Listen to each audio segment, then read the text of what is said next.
we were talking about, I figured I hit record, but we were having this conversation. I was talking to you about some of the challenges with people that I know or have been in rooms with, mostly white males who are kingdom men, love Jesus, operating in business, who have made some attempts of trying to walk this thing out and either completely botched it, but had really good intentions, or were nailed to the wall during, let's say, 2020, 2021, for not having a fast enough, response to things going on. And you were about to tell me something, and I'm like, let me hit record before you tell it. So what were Oh, you gonna say? What were you gonna say? I love this. It's like the after party. This is the Uh, after chat.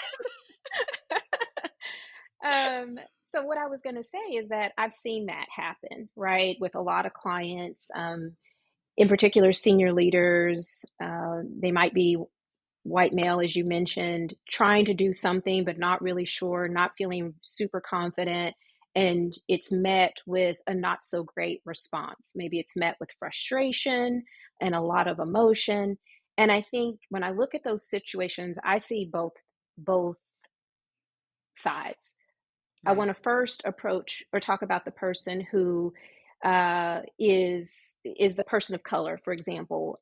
Think about the Asian community during the height of COVID, and there was a lot of Asian hate around that community. And it's Yeah. important to understand that people are in a trauma response situation.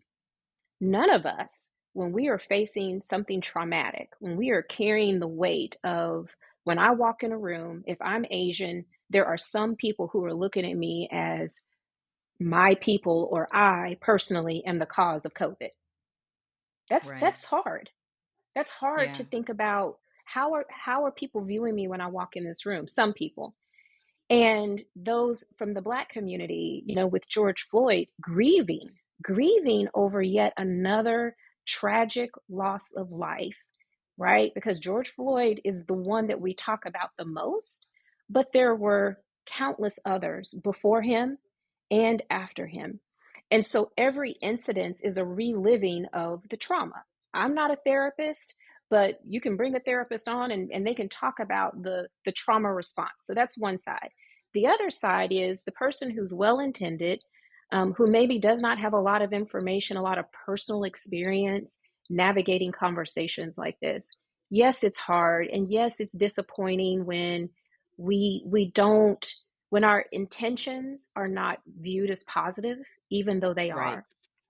And so Right. I want to acknowledge that it's happened to me. There's been times on my team, not about race or anything, but there have been times on my team that, as positively as I was trying to handle something, I still disappointed my team. And that's Right. painful as a leader, but it's what we have to deal with. And I would say that there are other aspects of being a leader or being in business that you don't know, and yet you continue to try. When it comes to DEI, you don't have an excuse to stop trying just because it didn't maybe work out. And so I don't believe in giving a pass just because it's hard, because all of your other accomplishments in other areas of your life, you persevered.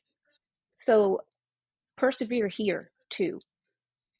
We can't just because you're not familiar, or I tried but it didn't work. Like, we got to keep going, because we wouldn't keep going in Yeah. other areas. Yeah, that's actually really good, 'cause you think when you think about that, because all all good things, like if you're truly committed to a thing, then it's going to require perseverance. Bottom line, it requires learning new things. It requires some faith. Requires some patience and perseverance. Yeah, yeah. Parenting, I mean, being a Yep. caregiver, like, Yep. there's things in my life I feel like I have epically failed multiple times, but I have to get back up. Yeah. Yeah. That's really good. There might have to be some it's funny you were talking about, like, I'm not a therapist, but that trauma response thing. I did, in the conversation I had with one of the women around this topic, she does trauma informed coaching and advising, and so she did mention that, like, when you're having to create these spaces for these conversations when she's working with organizational leaders and stuff like that, that she's having to take the approach of taking a trauma informed approach, and she's having to teach others how to have that lens, and in terms of engagement. Yeah, that's really good. That's really good.